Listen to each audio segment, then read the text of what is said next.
सबसे पहले मैं आप लोगों का,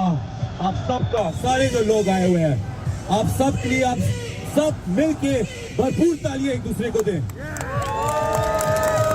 सारी ऑर्गेनाइजेशन ओआईसी की, नासिर मीर साहब, इमरान खलील साहब, हामिद आना साहब, बाकी की सारी टीम और आप सबका बड़ी बहस होती है,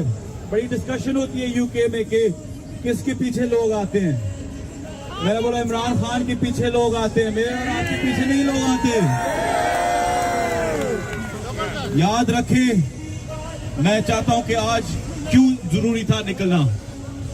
क्योंकि हमारे भाई बहन बुजुर्ग बच्चे आज पाकिस्तान में इस दिलेरी के साथ निकले हैं और मुकाबला उनके इतना सख्त मुकाबला हो रहा है कि जो ज्यादती, जो जुल्म जो उनके ऊपर रियासत इस वक्त कर रही है, पूरा मुल्क एक कैदी के कॉल पे, एक कैदी 804 की कॉल पे पूरा मुल्क बंद हो चुका है।